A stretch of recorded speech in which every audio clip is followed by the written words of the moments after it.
धन्यवादी हूँ प्रभु का कि एक बार फिर प्रभु ने हम सबको जिलाया है और एक नया मौका दिया है ताकि हम अपने परमेश्वर के साथ उन्हीं के ज्ञान में उन्हीं के साथ हम जुड़ते हुए और बढ़ते हुए पाए जाएं।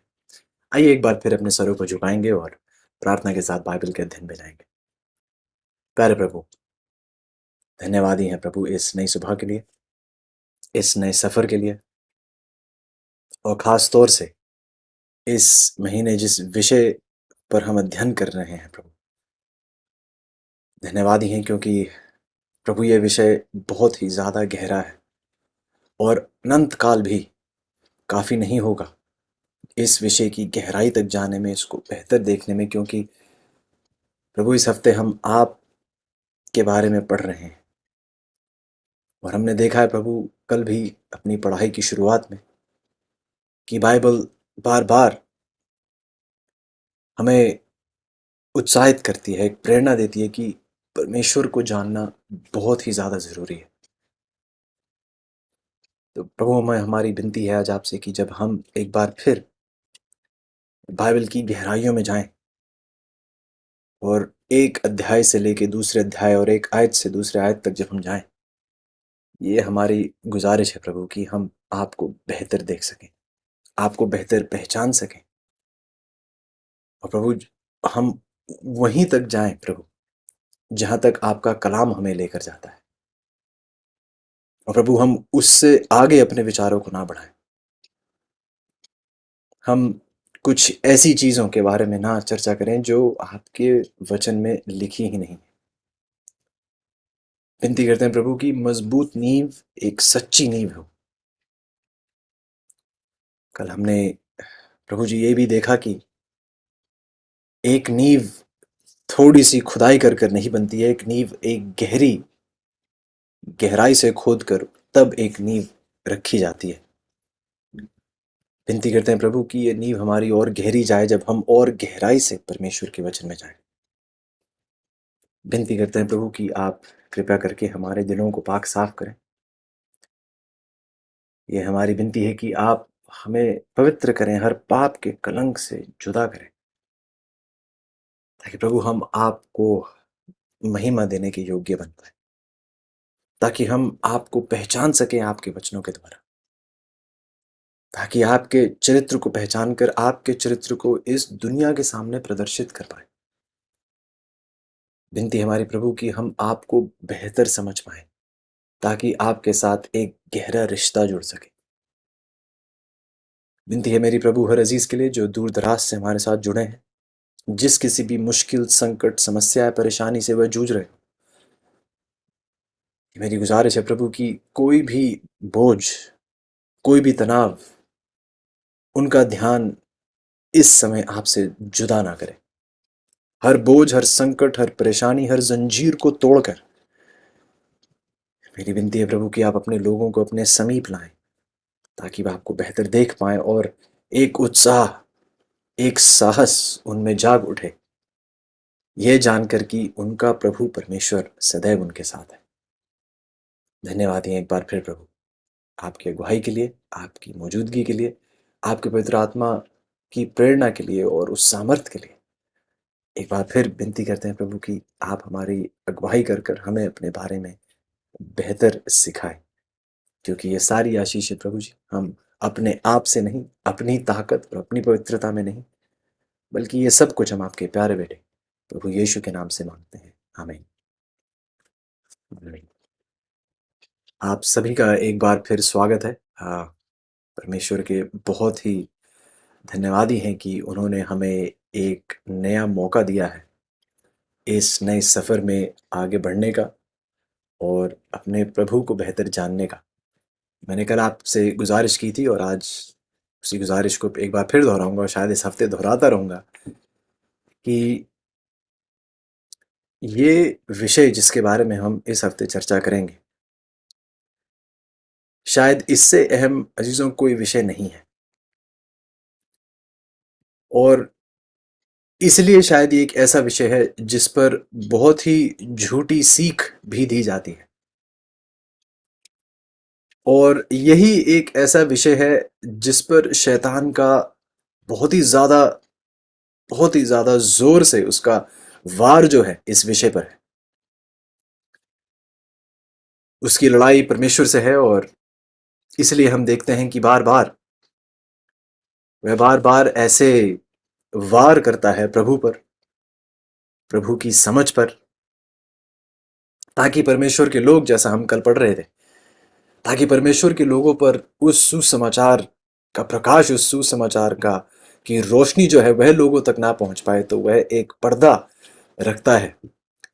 संसारिक चीजों में व्यस्त रखकर वह लोगों के बुद्धि पर एक पर्दा रखता है, ताकि वह एक अंधकार में रहें, एक अंधेपन में रहें।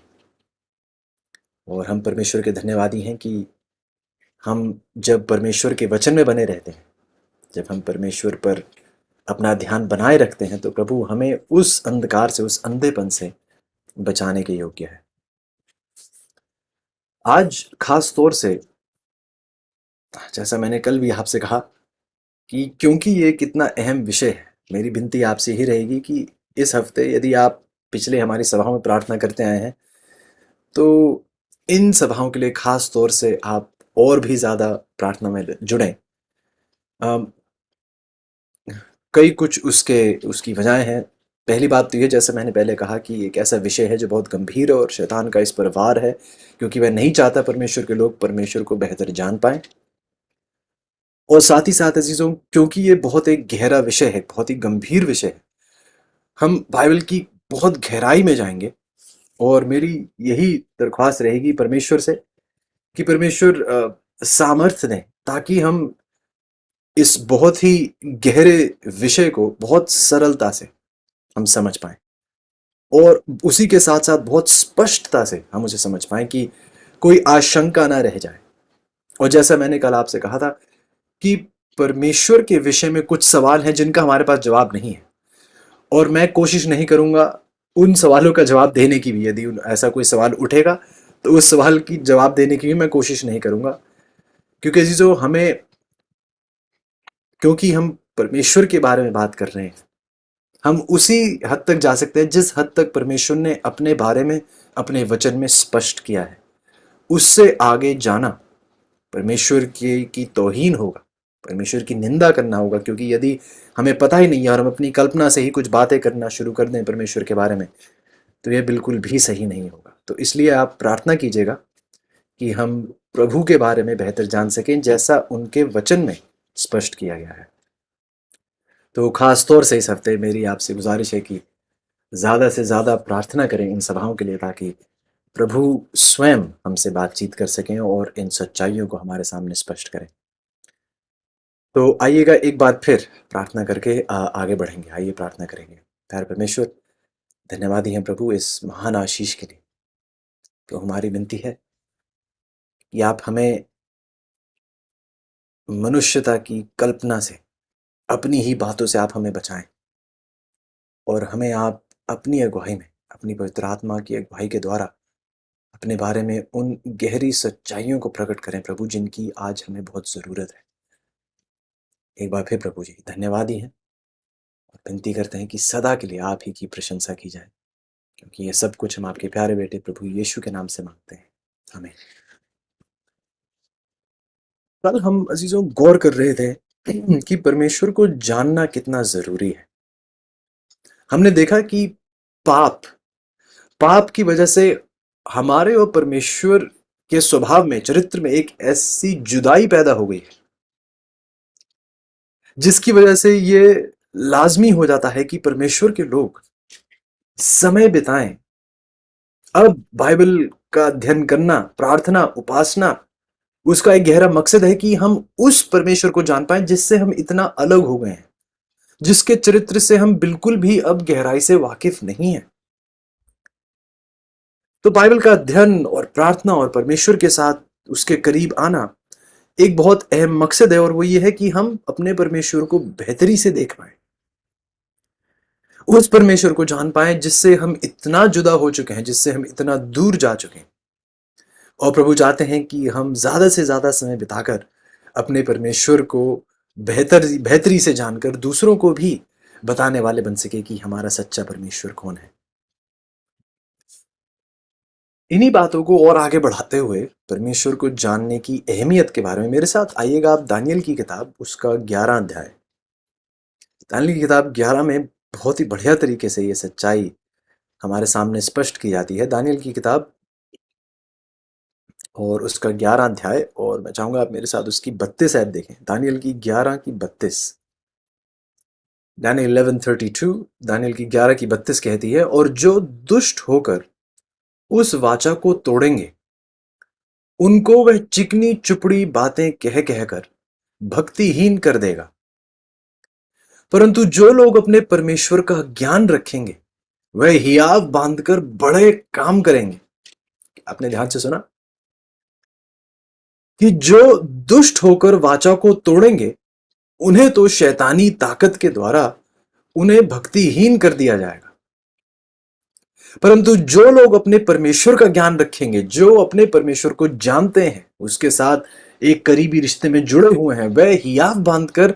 और यहां दानियल की 11 में उस अंतिम दौर के बारे में बात किया जा रहा है, परमेश्वर के आगमन से पहले उस अंतिम दौर में बाइबल कहती है कि परमेश्वर के लोग जो परमेश्वर को जानते हैं, उसके साथ एक करीबी रिश्ते में जुड़े हुए हैं, वह लोग हियाव बांधकर प्रभु के लिए बड़े काम करेंगे। तो जीजो, सवाल हमारा यही है कि क्या हम उन लोगों में से होंगे? क्या इस अंतिम दौर में क्या हम परमेश्वर के उन लोगों में से होंगे जो परमेश्वर को गहराई से जानते हैं, जो परमेश्वर का ज्ञान रखते हैं? क्या हम उन लोगों में से होंगे जो अंतिम दौर में परमेश्वर के लिए बड़े कामों में जुड़े हुए होंगे? एक बहुत ही अहम सवाल दानियल की 11 में से हमारे सामने यहां उठाया जाता है। यदि आप दानियल की 3 का उदाहरण देखें तो दानियल के 3 मित्र थे, और उन 3 मित्रों से ये कहा गया कि आप इस मूर्ति के सामने जो राजा ने खड़ी की थी, और जो ये मूर्ति राजा ने खड़ी की, उसने सबसे कहा कि आपको इस मूर्ति के सामने दंडवत करना होगा। और हम देखते हैं कि बाइबल स्पष्ट रूप से हमें बताती है कि इन तीनों ने उस मूर्ति के सामने दंडवत करने से इनकार कर दिया, और उन्होंने राजा से कहा कि हमारा परमेश्वर हमें बचाने के योग्य है, और यदि परमेश्वर अपनी महिमा के लिए हमें इस आग से, जिस आग की भट्टी में जहां पे वह उन्हें फेंकना चाहते थे, उन्होंने कहा कि यदि परमेश्वर हमें ना भी बचाए, यदि परमेश्वर हमें अपनी महिमा के लिए इस आग से ना भी बचाए, तो भी चाहे हमें अपनी जान ही क्यों ना खोनी पड़े, तो लेकिन फिर भी हम आपके सामने, आपकी इस मूर्ति के सामने हम दंडवत नहीं करेंगे। ऐसो यदि आप गौर करें तो इन 3 अजीजों को अपने परमेश्वर का ज्ञान था। ये 3 अजीज मौत की आंखों में देखते हुए भी वह ये कह पाए कि हमारा परमेश्वर पहली बात तो हमें बचाने के योग्य है, लेकिन इन नौजवानों को इतनी गहरी समझ थी अपने परमेश्वर के बारे में। उन्हें पता था कि परमेश्वर चुनाव करेंगे। यदि आप कल हमारे साथ थे तो हम देख रहे थे कि क्रूस का उठाना क्या है। क्रूस का उठाना, कई बार हम देखते हैं कि क्रूस का उठाना सिर्फ जो गलत चीजें हैं उन्हीं को त्यागना नहीं, कई बार उन चीजों को जो चाहे देखने में वह भली ही क्यों ना हो, उन चीजों को भी त्यागने के लिए तैयार हो जाए यदि यह परमेश्वर की मर्जी है। तो ध्यान दीजिए कि इन नौजवानों को समझ थी कि परमेश्वर हमें बचा सकते हैं, बचाने के योग्य हैं इस आग से, लेकिन उन्हें इतनी गहरी समझ थी कि उन्होंने राजा से कहा कि यदि हमारा परमेश्वर यह चुनाव करे कि उसकी महिमा के लिए, क्या बचाव एक अच्छी चीज है? बिल्कुल। लेकिन उन्होंने कहा कि यदि हमारे प्राण ही क्यों ना हमें त्यागने पड़े, यदि अपनी महिमा के लिए परमेश्वर ये चुनाव करेंगे कि हमें इस आग में जलना होगा, तो हमें वह मंजूर है, लेकिन हम आपकी इस मूर्ति के सामने दंडवत बिल्कुल नहीं करेंगे। यह सच्चाई क्यों जरूरी है अजीजों, इस पर ध्यान देना, क्योंकि यदि आप देखें तो ये नौजवान थे, बहुत ही छोटी उम्र के थे, लेकिन इन्हें अपने परमेश्वर का इतना गहरा ज्ञान था उसके वचन के द्वारा, अपने परमेश्वर से एक इतने करीबी रिश्ते में जुड़े हुए थे कि पहली बात तो ये जानते थे कि परमेश्वर क्या करने के योग्य है। और दूसरी बात उन्हें भी पता था कि परमेश्वर अपनी महिमा के लिए कुछ ऐसे चुनाव करेगा जिनसे शायद हमें अपने प्राण भी त्यागने पड़े, लेकिन यदि इससे परमेश्वर की महिमा होती है तो ये बिल्कुल हो। क्या आप मौत का सामना करते हुए, क्या आप ऐसी बातें कह पा सकते हैं या नहीं? और बहुत सही एक तुलना में यदि आप देखें तो पुराने नियम में हम दानियल के इन तीन दोस्तों को देखते हैं जिन्हें उस आग की भट्टी में फेंका जाता है, और वो उस आग में से ऐसे निकल जाते हैं बिना किसी खरोच के, बिना कोई कपड़ा उनके जले, बिना उनके बालों जले, उनमें से आग की या कोई कोई धुआं भी उनके शरीर से नहीं उठा। वह बिल्कुल उस आग में से गुजर कर बाहर निकला है।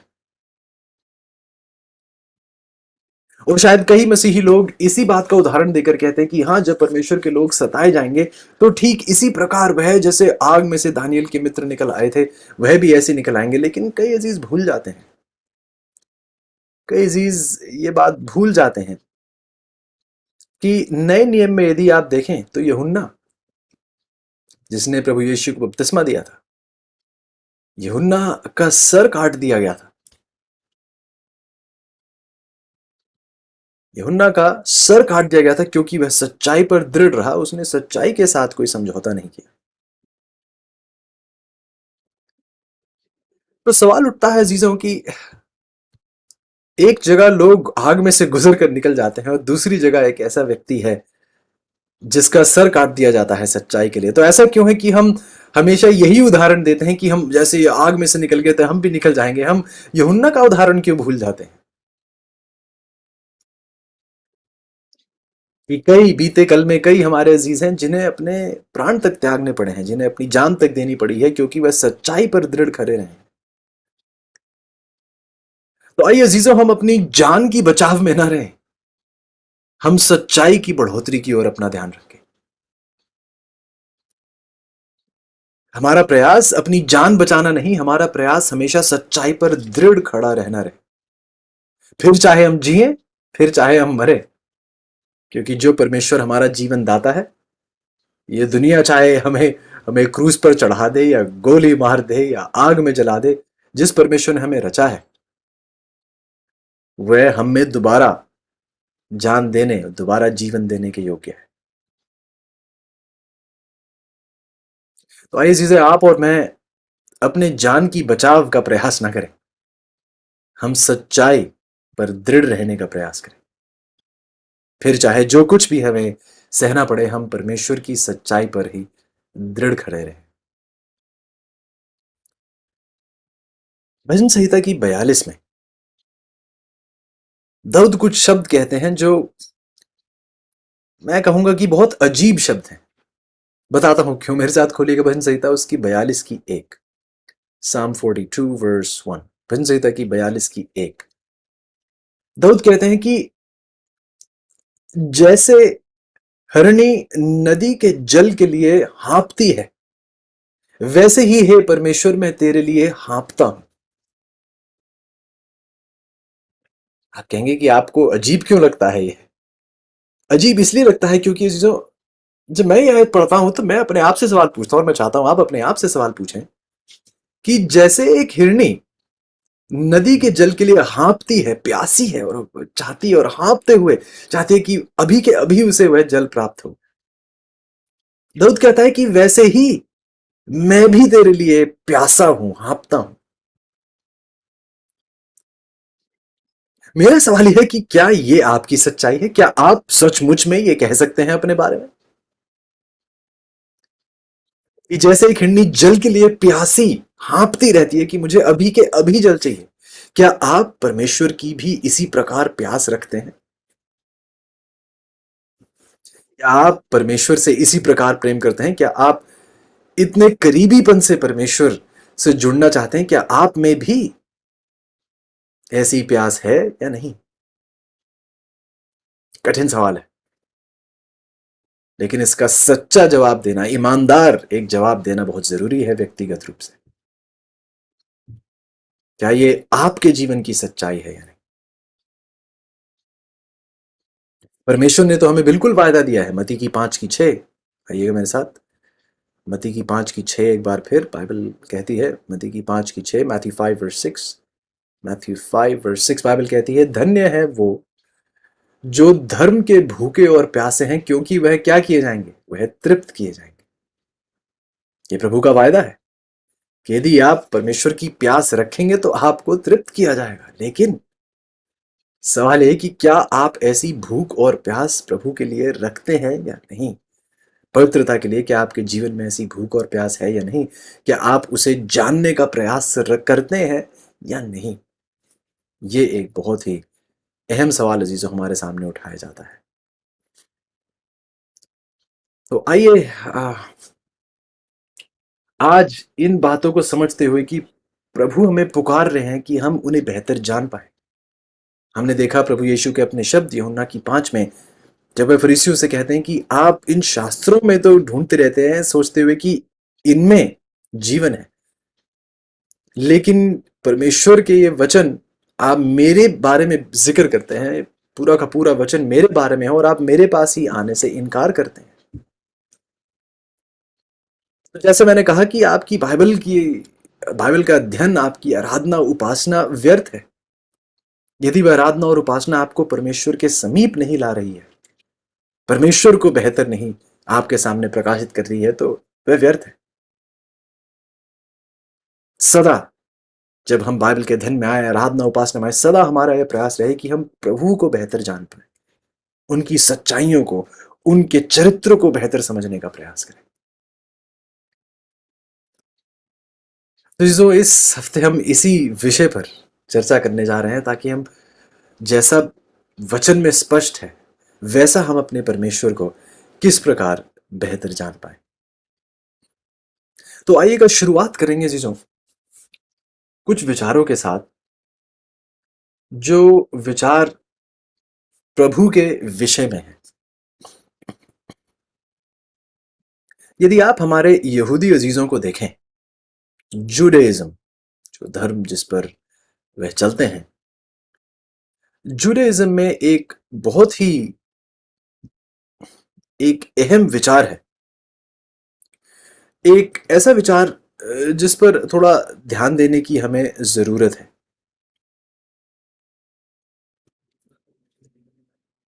और यह है अजीजों की, अंग्रेजी में से कहा जाता है एक मोनोथियस्टिक world view.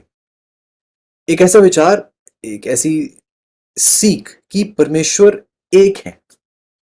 Mono meaning single, मोनोथियस्टिक, शायद हिंदी में उसका अनुवाद होगा अद्वैतवाद, कि परमेश्वर एक है। हमारे यदि अजीज इस बात पर विश्वास करते हैं, मसीही लोग भी इसी बात पर विश्वास करते हैं कि परमेश्वर एक है, लेकिन परमेश्वर किस प्रकार एक है इस समझ में थोड़ा अंतर है। इसके बारे में मैं थोड़ा आगे जिक्र करूंगा। जब आप मसीही लोगों को देखते हैं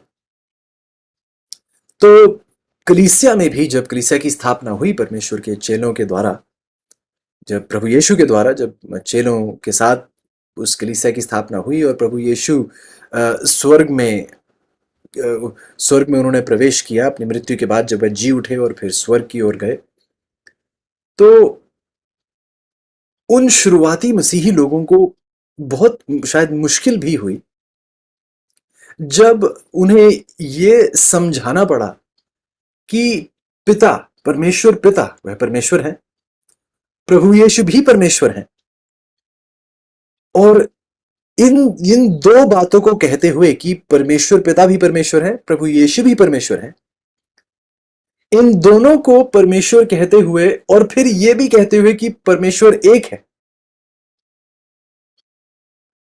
यह इन्हें थोड़ी कठिनाई होने लगी। कि हम मान रहे हैं कि प्रभु परमेश्वर एक है, लेकिन फिर हम यह भी कह रहे हैं कि परमेश्वर पिता ये भी परमेश्वर है और प्रभु यीशु भी परमेश्वर है। यह मानते हुए कि पिता परमेश्वर है और प्रभु यीशु भी परमेश्वर है, ये विचारधारा रखते हुए हम ये कैसे कह सकते हैं कि परमेश्वर एक है? इन दोनों विचारों को हम, इनमें समानता, इनमें एकता किस प्रकार हम देख सकते हैं? ये थोड़ी कठिनाई हुई, और आज भी कई मसीही लोगों को कठिनाई होती है इसमें। लेकिन फिर मसीही लोग ये भी सिखाने लगे वचन के द्वारा कि पवित्र आत्मा जो है वह भी परमेश्वर है,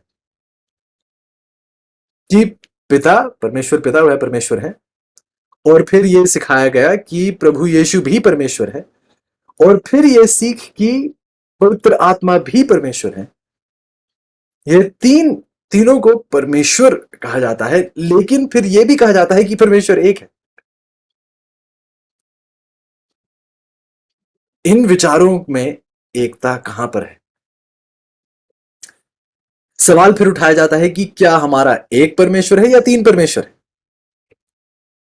ध्यान दीजिएगा, क्या परमेश्वर एक है या फिर हम तीन देवी देवताओं की उपासना कर रहे हैं?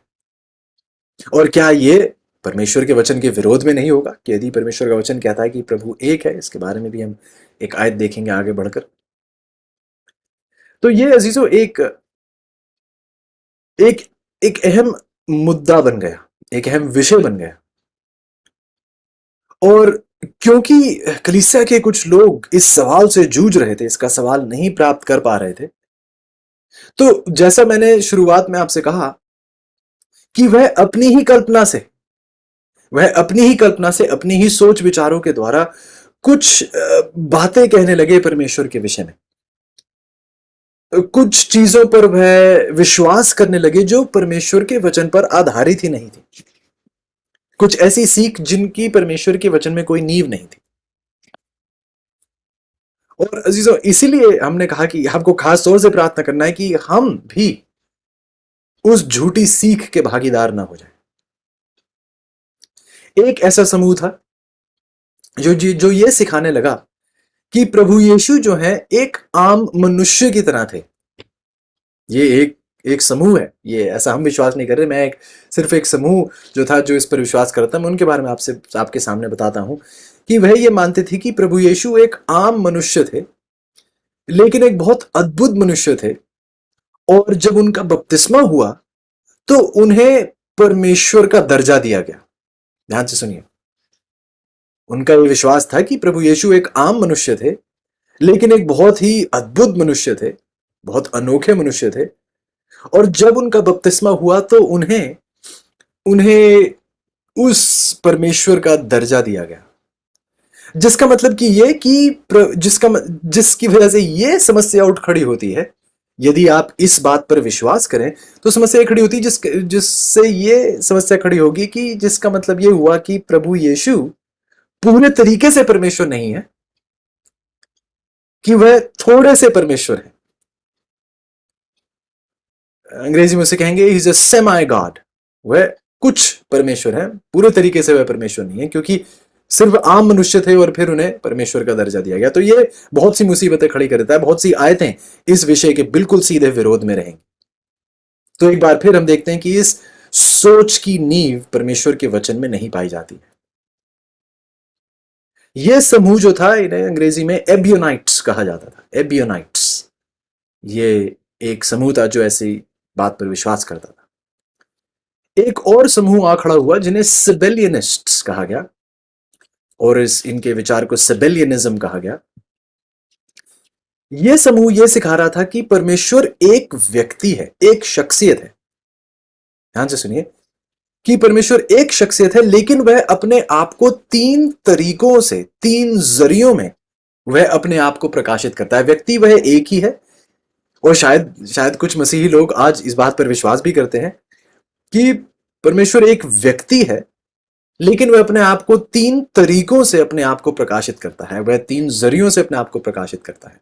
वह ये मानते थे कि पुराने नियम में परमेश्वर पिता के तौर पर आए, नए नियम में यदि आप मत्ती, मार्कुस, लूका, यूहन्ना में पढ़ें तो वहां पर बस वही परमेश्वर जो पिता की तरह आए थे, अब वही परमेश्वर पुत्र की तरह आए हैं, और वह प्रभु यीशु की तरह आए हैं। और फिर वे मानते थे कि बाद में कलीसिया के दौर में, हमारे दौर में जो है, परमेश्वर वही एक व्यक्ति है जो अब उस तीसरे जरिए के द्वारा, जो पवित्र आत्मा है, उस तीसरे जरिए के द्वारा हमारे सामने। तो उनका यह मानना था कि परमेश्वर एक ही व्यक्ति है, लेकिन वह अपने आप को तीन जरियों के द्वारा लोगों के सामने प्रकाशित करता है, कि वह अलग अलग रूप धारण करके परमेश्वर अपने लोगों के सामने आता है और इससे भी बहुत बड़ी समस्याएं खड़ी हो जाती हैं। एक उदाहरण के तौर पर एक बड़ी समस्या ये खड़ी हो जाती है कि जब प्रभु यीशु का बपतिस्मा हो रहा था और एक आवाज स्वर्ग से आई ये कहते हुए कि ये मेरा पुत्र है, तो क्या ये प्रभु यीशु की ही आवाज थी जो स्वर्ग से आ रही थी? यदि परमेश्वर एक ही व्यक्ति है जो अलग अलग रूप धारण करके आता है, तो यदि प्रभु यीशु वहां खड़े थे नदी में, तो आवाज किसकी थी जो ऊपर से स्वर्ग से आई थी? तो बहुत सी मुश्किलें खड़ी हो जाती हैं जो ऐसी सोच रखते हैं। फिर एक और समूह आ खड़ा हुआ जिनके विचार को एरियनिज्म कहा गया। और एरियनिज्म का विचार, एरियनिज्म की सीख ये है कि प्रभु यीशु, और इसके भी बहुत से मसीही लोग इस बात पर भी विश्वास करना अब शुरू कर दिया है बहुत से लोगों ने, कि प्रभु यीशु परमेश्वर की पहली रचना थे। ध्यान से सुनिएगा, बहुत से लोगों का यह भी विश्वास है, बहुत से मसीही लोगों का यह विश्वास है कि प्रभु यीशु परमेश्वर की पहली रचना है। जिसका मतलब यह कि प्रभु यीशु परमेश्वर हैं तो सही, लेकिन वह परमेश्वर की रचना है। उन्हें परमेश्वर ने रचा और परमेश्वर का दर्जा दिया यदि हम कहें, लेकिन वह उन्हें रचा गया था। वह अनंत काल से अनंत काल तक नहीं थे। और फिर उसमें भी यही समस्या खड़ी हो जाएगी यदि आप ये कहने लगे कि प्रभु यीशु को रचा गया था, जिसका मतलब कि जो आयतें ये कहती हैं कि परमेश्वर अनंत से अनंत तक है, वह आयतों का प्रभु यीशु से कोई लेना देना नहीं। ये भी मुश्किल आ खड़ी होती है यदि हम इस विचार को रखें। इससे ये भी ये समस्या आ खड़ी होती है कि फिर प्रभु यीशु परमेश्वर तो है, लेकिन वह थोड़े छोटे परमेश्वर है, और परमेश्वर पिता जो है वह एक थोड़े ज्यादा बड़े परमेश्वर है। बहुत सी, जैसे मैंने कहा, बहुत सी समस्याएं खड़ी होती हैं। और ऐसा विचार रखने से कि वह बड़ा परमेश्वर है, छोटा परमेश्वर है, हम एक बार फिर उसी विश्वास में चले जाते हैं। अंग्रेजी में उसे पॉलीथीइज्म कहा जाता है। अंग्रेजी में उसे पॉलीथीइज्म कहा जाता है, हिंदी में शायद उसे बहुदेववाद भी कहा जाता है, और अनेक देववाद भी उसे कहा जाता है। पॉलीथीइज्म की कई देवताओं में विश्वास रखना। तो ये बहुत समझना बहुत ही अहम हो जाता है चीजों, कि हम किस प्रकार ये कह सकते हैं कि परमेश्वर एक है, लेकिन फिर हम देखते हैं कि हम परमेश्वर पिता को भी परमेश्वर कह रहे हैं, प्रभु यीशु को भी परमेश्वर कह रहे हैं, पवित्र आत्मा को भी हम परमेश्वर कह रहे हैं। तो इस विचार में हम इसको बेहतरी से कैसे समझें और दूसरों को बेहतरी से कैसे समझा पाए कि तीन व्यक्ति एक कैसे हो सकते हैं। पिता, पुत्र और पवित्र आत्मा, तीन व्यक्ति एक किस प्रकार हो सकते हैं। और एक बहुत बड़ा सवाल हम बार बार बाइबल में देखते हैं कि प्रभु यीशु को क्या कहा जाता है कि ये परमेश्वर के पुत्र हैं, राइट? परमेश्वर पिता, परमेश्वर पुत्र हम कहते हैं। तो यदि हम पुत्र कहते हैं, जिसका मतलब वह जन्मे गए थे, राइट, कि उन्हें रचा गया था किसी दौर पर, किसी बीते कल में उनकी रचना की गई थी।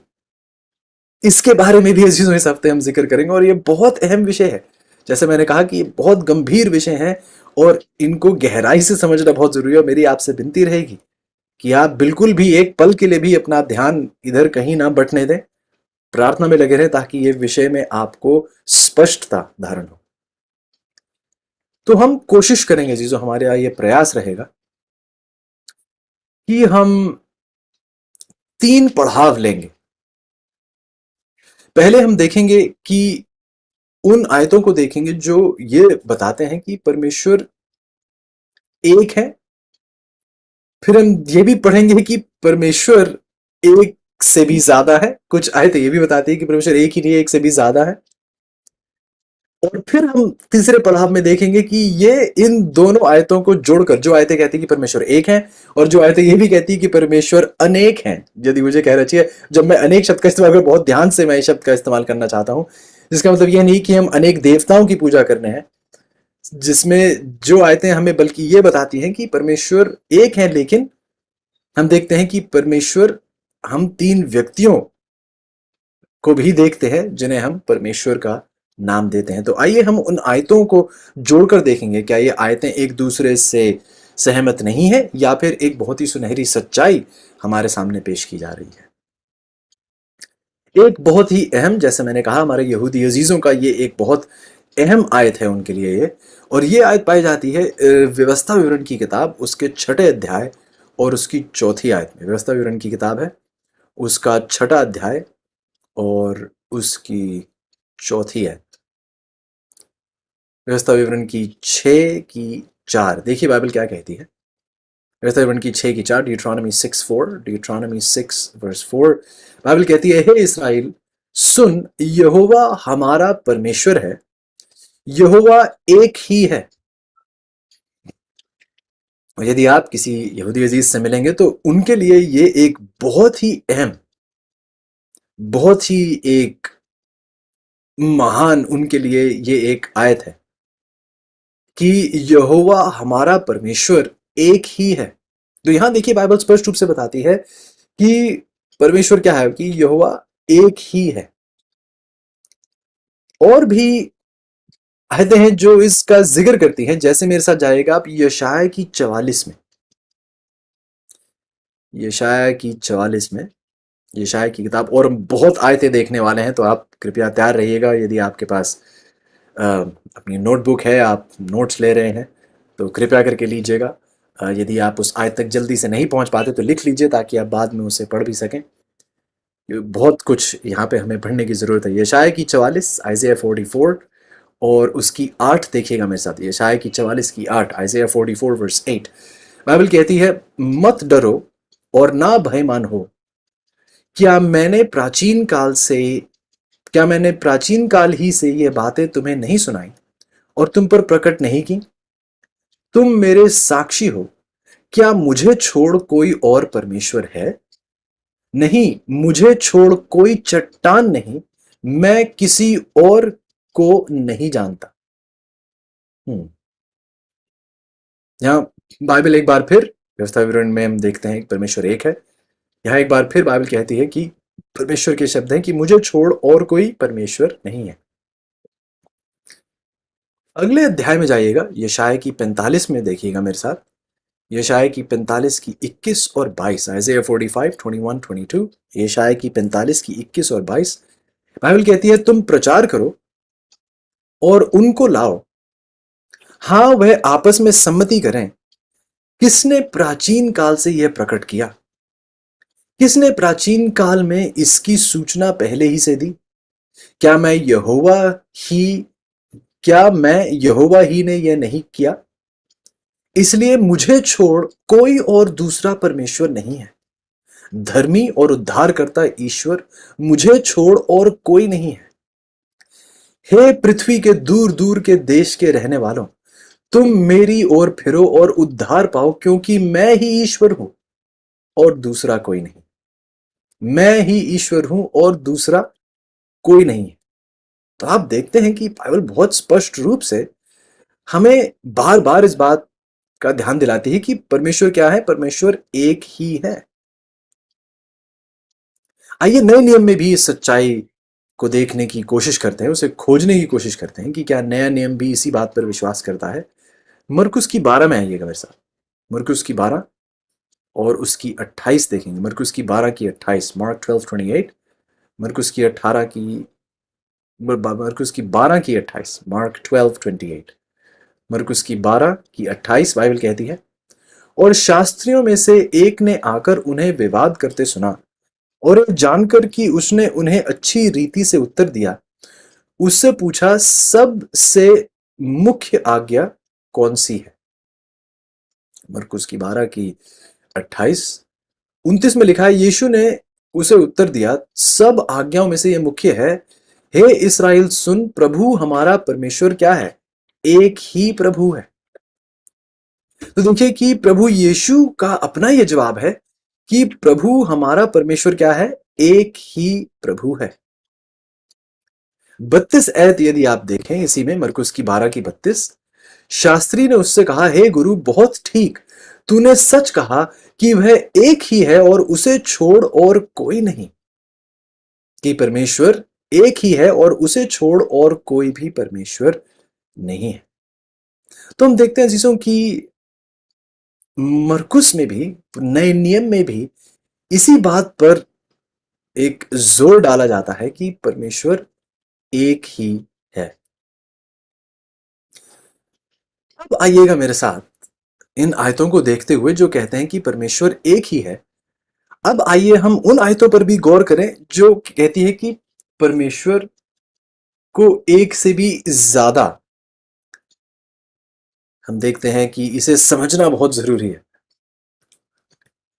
अंग्रेजी में उसे कहेंगे कि ये this is the plurality of God, कि उसकी उसमें उसकी एकता है और उस एकता में अनेकता भी है। कि परमेश्वर एक है, उसे इस एकपन पर उसे प्रदर्शित किया जाता है, लेकिन फिर उसमें अधिकता भी हम देखते हैं, उसमें अनेकता भी हम देखते हैं।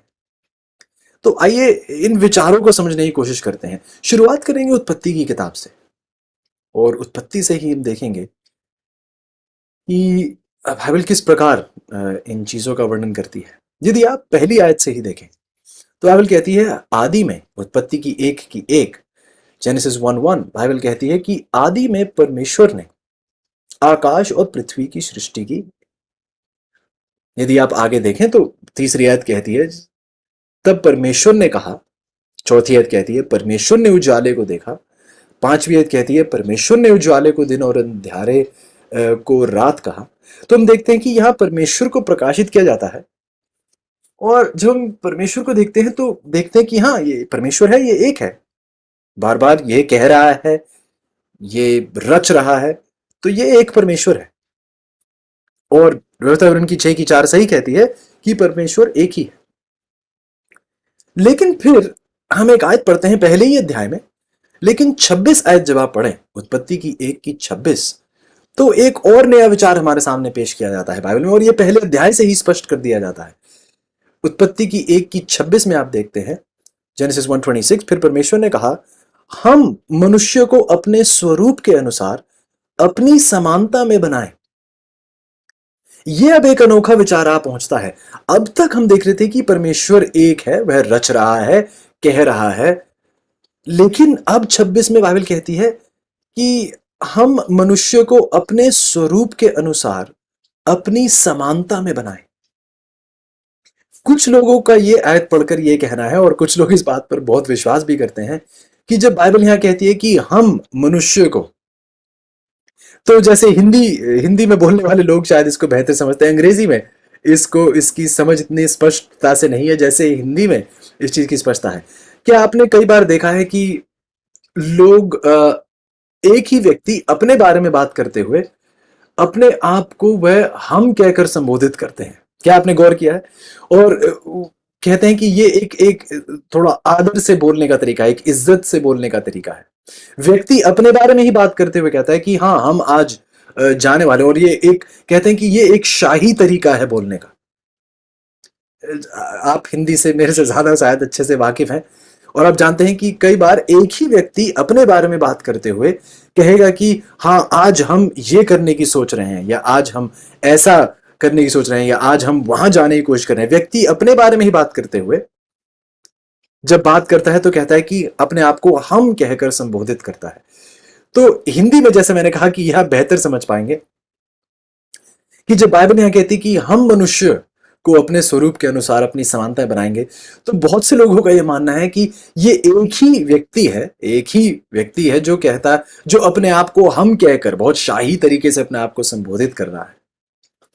लेकिन फिर यदि आप इस विचारधारा में विश्वास रखते हैं तो मेरे साथ उत्पत्ति की 3 में आए, और उत्पत्ति की 3:22 देखिए क्या कहती है। उत्पत्ति की 3:22 कहती है, जेनेसिस 3:22 बाइबल कहती है, फिर यहोवा परमेश्वर ने कहा, मनुष्य भले बुरे का ज्ञान पाकर हम में से एक के समान हो गया है। एक मिनट। अब यहां यहोवा परमेश्वर क्या कह रहे हैं कि मनुष्य भले बुरे का ज्ञान पाकर हम में से एक के समान। अब परमेश्वर किससे बात कर रहे हैं? यदि यहां पर भी वह अपने आप को शाही, एक व्यक्ति अपने आप को शाही तरीके से संबोधित कर रहा है और अपने आप को एक ही व्यक्ति को हम कहकर संबोधित कर रहा है, तो फिर ये बात कहां से उठती है कि मनुष्य हम में से एक के समान? इसका क्या मतलब हुआ? बात कौन कर रहा है? परमेश्वर ही कर रहा है। लेकिन अब वही परमेश्वर कह रहा है कि मनुष्य ने उस भले बुरे के ज्ञान के वृक्ष से खाकर, वह कहता है कि ये हम में से एक के समान। हम में से एक मतलब जहां जहां एक ही व्यक्ति की बात नहीं, यहां पर एक से ज्यादा व्यक्ति की बात की जाती है। तो क्या ये सही है कि बाइबल कहती है कि परमेश्वर एक है? बिल्कुल। लेकिन वही परमेश्वर कहता है कि वह हम में से एक। तो जब यहां हम का जिक्र किया जाता है, ये कोई शाही तरीका नहीं है किसी एक व्यक्ति का अपने आप को संबोधित करने का। उत्पत्ति की 3 इस बात को स्पष्ट कर देती है कि जो परमेश्वर है उसमें, उसकी एकता में हम देखते हैं एक अनेकता भी है। There is a singularity to God and a plurality to God. हम देखते हैं कि परमेश्वर अपने आप को अपने बारे में बात करते हुए कहते हैं कि हम में से एक के समान अब मनुष्य हो गया है। इसी सच्चाई को आगे बढ़ाते हुए मेरे साथ उत्पत्ति की 11 में आइएगा। पहले हमने देखा उन आयतों की ओर जो ये कह रहे हैं कि परमेश्वर एक है। अब हम उन आयतों को देखते हैं जो कह रहे हैं कि परमेश्वर अनेक है। और जब मैं अनेक शब्द का इस्तेमाल करता हूं, मैं चाहता हूं कि एक एक गलत मतलब ना निकले। हम अलग देवी देवताओं में विश्वास नहीं कर रहे, हम 3 देवताओं में विश्वास नहीं कर रहे, हम ये मानते हैं कि परमेश्वर एक है। आइए इन आयतों को पढ़ने के बाद हम देखेंगे कि इन 2 आयतों के बीच का मेल किस प्रकार है, इनमें क्या रिश्ता है। एक बार फिर उत्पत्ति की 11 की 7 मेरे साथ पढ़िएगा। उत्पत्ति की 11 की 7, जेनेसिस 11 वर्स 7। उत्पत्ति 11 की 7, इसके संदर्भ से आप बहुत अच्छे से वाकिफ हैं। बाबेल का जो एक इमारत वहां खड़ी की जा रही थी, वहां उसका जिक्र किया जाता है। तो हम देखते हैं, छठी आयत से पढ़ना शुरू करेंगे। उत्पत्ति की 11 की 6, जेनेसिस 11 6 एंड 7। बाइबल कहती है, यहोवा ने कहा, मैं क्या देखता हूं कि सब एक ही दल के हैं और भाषा भी उन सब की एक ही है, और उन्होंने ऐसा ही काम भी आरंभ किया, और अब जितना वह करने का यत्न करेंगे उसमें से कुछ उनके लिए अनहोना ना होगा। तो ये कौन कह रहा है? यहोवा कह रहा है, यहोवा परमेश्वर जो एक है, बाइबल कहती है। फिर 7वीं आयत में ये वही यहोवा कहते हैं, इसलिए आओ हम उतर के उनकी भाषा में बड़ी गड़बड़ी डालें। ठीक जैसे परमेश्वर ने उत्पत्ति की 3 में बात किया कि मनुष्य हम में से एक के समान हो गया है, अब वही परमेश्वर कहता है कि आइए हम उतर के उनकी भाषा में बड़ी गड़बड़ी डालें कि वह एक दूसरे की बोली को ना समझ सके। परमेश्वर एक है, लेकिन परमेश्वर कह रहा है कि आइए अब परमेश्वर किससे बात कर रहे हैं? यशायाह की 6 देखिएगा मेरे साथ। यशायाह की किताब और उसका 6ठा अध्याय और उसकी तीसरी है, आइज़ाया 6 एंड वर्स 3। यशायाह की 6 की 3 बाइबल कहती है, और वह एक दूसरे से पुकार, ये स्वर्गदूत हैं और स्वर्ग का यहां दर्शन दिया जाता है यशायाह नबी को। और बाइबल कहती है कि वह स्वर्गदूत यशायाह की 6 की 3 में, आइज़ाया 6:3, वह एक दूसरे से पुकार पुकार कर कह रहे थे, सेनाओं का यहोवा पवित्र पवित्र पवित्र है। क्या ये एक अजीब तरीका नहीं हुआ परमेश्वर को संबोधित करने का कि वह पवित्र ही नहीं, कितनी बार कहा वह पवित्र पवित्र पवित्र है। बहुत ही अनोखा तरीका है। परमेश्वर को एक बार ही पवित्र नहीं कहा गया, परमेश्वर के बारे में, उसकी पवित्रता के बारे में 3 बार ही कहा गया कि वह पवित्र पवित्र पवित्र है। इसका क्या मतलब हुआ? आइए यशायाह की 61 से इसको देखने की कोशिश करें। यशायाह की किताब और उसका 61 अध्याय और उसकी पहली आयत। यशायाह की 61 की 1। प्रभु यीशु ने भी इस आयत का जिक्र किया था नए नियम में, और ये प्रभु यीशु के ही विषय में भी ये आयत पाई जाती है। यशायाह की 61 की 1, आइज़ाया 61 वर्स 1। बाइबल कहती है, प्रभु यहोवा का आत्मा मुझ पर है। ध्यान से सुनिए, प्रभु यहोवा का वहां जिक्र किया जाता है, परमेश्वर जो यहोवा है उसकी पवित्र आत्मा का वहां जिक्र किया जाता है, और फिर मुझ पर है उस तीसरे व्यक्ति का भी जिक्र किया जाता है। एक बार फिर प्रभु यहोवा का उस आत्मा, पवित्र आत्मा, और वह कहता है कि यह मुझ पर है क्योंकि यहोवा ने सुसमाचार सुनाने के लिए मेरा अभिषेक किया और मुझे इसलिए भेजा है कि खेदित मन के लोगों को शांति दूं, कि बंधुओं के लिए स्वतंत्रता का और कैदियों के लिए छुटकारे का प्रचार करूं। प्रभु यीशु ने भी इसी आयत के बारे में जिक्र करते हुए अपनी सेवकाई के बारे में भी बताया कि ये उनकी सेवकाई है, कि प्रभु यीशु को यह अभिषेक दिया गया है। प्रभु जो यहोवा परमेश्वर पिता जो है, उन्होंने अपनी पवित्र आत्मा का अभिषेक प्रभु यीशु को दिया है। तो बहुत बढ़िया तरीके से हम देखते हैं कि यहां 3 व्यक्तियों का जिक्र किया जाता है। यहां प्रभु यीशु का जिक्र किया जा रहा है, परमेश्वर पिता यहोवा का जिक्र किया जा रहा है, और पवित्र आत्मा का भी जिक्र किया जा रहा है। 3 व्यक्तियों का जिक्र किया जाता है, और यशाया की 6 की 3 में 3 बार कहा जाता है पवित्र पवित्र पवित्र। एक और भी बहुत ही अनोखी आयत है, ये नए नियम में है, शायद उसके बारे में थोड़ी देर में देखेंगे, नए नियम में भी। लेकिन आइए अब मेरे साथ यशाया के 48 में जाइएगा। यशाया की ही किताब है और उसका 48 अध्याय। चाहूंगा आप मेरे साथ उसकी 16 आयत देखें। यशाया की 48 की 16, आइज़ाया 48 एंड वर्स 16। बाइबल यहां कहती है, मेरे निकट आकर इस बात को सुनो, आदि से लेकर अब तक मैंने कोई भी बात गुप्त में नहीं कही। जब से वह हुआ तब से मैं वहां हूं। एक मिनट। जब से यह हुआ तब से मैं वहां हूं। आप हिंदी में मुझसे कहीं ज्यादा माहिर हैं। क्या यह गलत व्याकरण नहीं हुआ? क्या यह गलत ग्रामर नहीं हुआ कि जब से वह हुआ तब से मैं वहां हूं? जो हो चुका है वहां पर आप वर्तमान में कैसे कह सकते हैं कि मैं वहां हूं? यदि आप कहें कि जो हुआ तब से मैं वहां था, मैं वहां था जब वह हुआ, मैं वहां था और आज मैं यहां हूं। लेकिन यहां पर बाइबल कहती है कि जब से वह हुआ तब से मैं वहां हूं।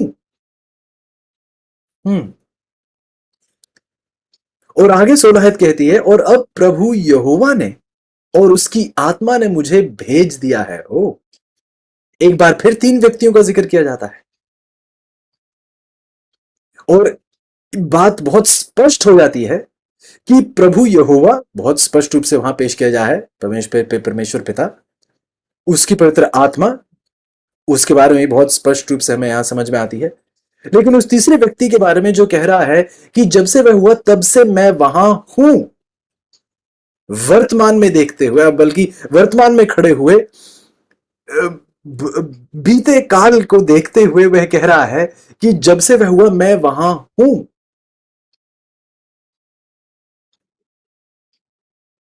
ऐसा कौन कह सकता है? ऐसा परमेश्वर ही कह सकता है, क्योंकि परमेश्वर कभी था नहीं। परमेश्वर किसी बीते कल की सच्चाई नहीं, परमेश्वर वर्तमान की भी और भविष्यकाल की भी सच्चाई है। बल्कि यह परमेश्वर का नाम है कि मैं हूं, आई एम।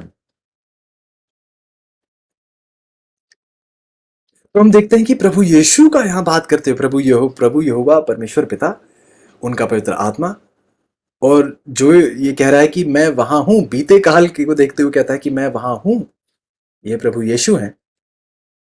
और हम देखते हैं कि एक बार फिर 3 व्यक्तियों का यहां जिक्र किया जाता है, लेकिन परमेश्वर ही है। एक और अनेक, इसका क्या मतलब हुआ? इस सच्चाई को हम समझने की कोशिश में है। यशाया की 63 में जाइएगा मेरे साथ और उसकी 9 और 10वीं आयत। यशाया की 63, हम उन आयतों को देख रहे हैं जहां पर परमेश्वर की, एक बार फिर उस शब्द का मैं बहुत ध्यान से इस्तेमाल करना चाहता हूं, परमेश्वर की अनेकता को यदि हम कहें, उसे यहां पेश किया जाता है। यशाया की 63 की 9 और 10, Isaiah 63 verse 9 and 10, Isaiah 63 9 and 10। Bible कहती है, उनके सारे संकट में उसने भी कष्ट उठाया, उसके सम्मुख रहने वाले दूत ने उनका उद्धार किया। ये कौन है जिसको परमेश्वर के सम्मुख रहने वाले दूत का नाम दिया जाता है? आगे देखिए, बाइबल कहती है, प्रेम और कोमलता से उसने आप ही उनको छुड़ाया, उसने उन्हें उठाया और प्राचीन काल से सदा उन्हें लिए फिरा। तो भी उन्होंने बलवा किया और उसके पवित्र आत्मा को खेदित किया। इस कारण वह पलटकर उनका शत्रु हो गया और स्वयं उनसे लड़ने लगा। बाइबल एक बार फिर तीन व्यक्तियों को प्रकट करती है। एक व्यक्ति जिसे कहा जाता है कि वह परमेश्वर के सम्मुख रहने वाला दूत है। इसके बारे में भी यदि आप और ध्यान से देखें तो ये प्रभु यीशु का ही यहाँ जिक्र हो रहा है, जिसे परमेश्वर का दूत के तौर पर भी उसे पेश किया जाता है। पवित्र आत्मा का जिक्र होता है 10वीं आयत में, तो भी उन्होंने बलवा किया और उसके पवित्र आत्मा को खेदित किया। और फिर परमेश्वर का भी यह बात किया जाता है, जिसके बारे में बात की जाती है कि उसके परमेश्वर उसके पवित्र आत्मा को खेदित किया, इस कारण वह परमेश्वर पलटकर उनका शत्रु हो गया। तो ये एक बार फिर तीन व्यक्तियों को एक बार फिर यशायाह की 63 में भी हम देखते हैं पेश किया जाता है। अब आइएगा मेरे साथ अजीजों नए नियम में, और नए नियम में भी हम समझने की कोशिश करेंगे कि जैसा पुराने नियम में तीन व्यक्तियों को प्रकट किया जाता है और परमेश्वर कहा जाता है, क्या नए नियम में भी, क्या नए नियम की सोच भी ऐसी ही है, या फिर नए नियम में कुछ और पाया जाता है? हमने पहले नए नियम में यह भी देखा कि यही दोबारा बात पर जोर डाला गया कि परमेश्वर एक है, लेकिन उस एकता में एक अनेकता भी है।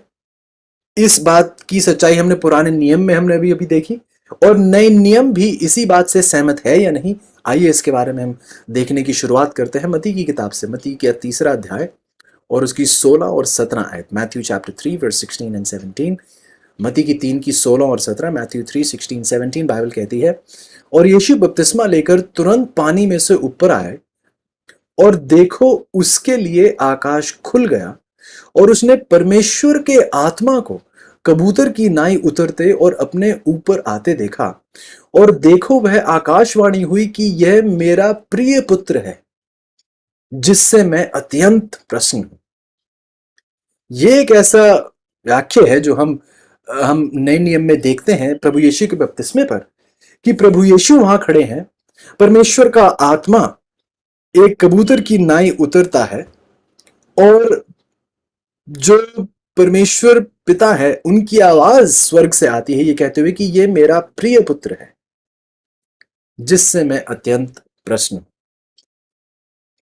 तो हम देखते हैं परमेश्वर का ही जिक्र किया जाता है, लेकिन परमेश्वर को तीन व्यक्तिगत रूप से भी पेश किया जाता है। ये तीन शख्सियत हैं, तीन व्यक्ति जिनका एक व्यक्तित्व है, जिन्हें यहां पेश किया जाता है। परमेश्वर पिता की आवाज, ये प्रभु यीशु की आवाज नहीं थी, परमेश्वर पिता की आवाज स्वर्ग से आ रही थी। जब पवित्र आत्मा कबूतर की नाई नीचे उतरा, तो ये प्रभु यीशु उस कबूतर में नहीं थे, प्रभु यीशु वहीं पानी में खड़े हुए थे। ऐसा नहीं था कि वह गायब हो गए और फिर कबूतर की तरह आए, फिर कबूतर और प्रभु यीशु गायब हो गए और एक आवाज आई, ऐसा नहीं था। तीन अलग व्यक्तियों का यहां दोबारा जिक्र किया जाता है। एक आवाज आ रही है परमेश्वर पिता की, पवित्र आत्मा कबूतर की नाई, और प्रभु यीशु पानी में खड़े।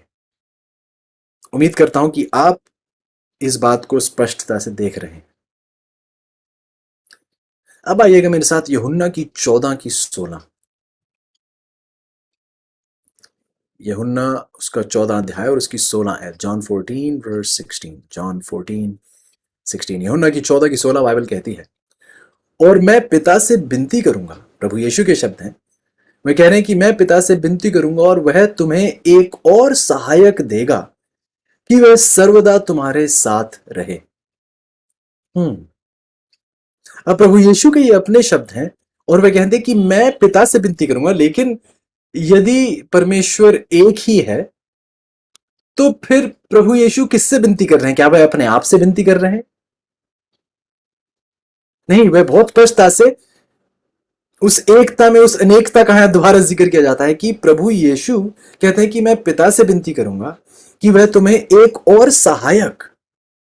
कुछ लोग शायद ये भी मानेंगे, जिसके बारे में शायद हम कल पढ़ाई करेंगे, कुछ लोग शायद ये भी मानते हैं कि प्रभु यीशु तो परमेश्वर है ही नहीं, वो तो सिर्फ एक व्यक्ति हैं, इसलिए वे कहते हैं कि मैं पिता से बात करूंगा, मेरे में कोई ताकत नहीं, मैं पिता से बात करूंगा। लेकिन आगे देखिए, वे पिता से क्या कह रहे हैं कि वह तुम्हें एक और सहायक का मतलब क्या हुआ कि प्रभु यीशु एक सहायक है, और पवित्र आत्मा भी प्रभु यीशु के ही जैसा एक और सहायक है जो सर्वदा तुम्हारे साथ रहेगा।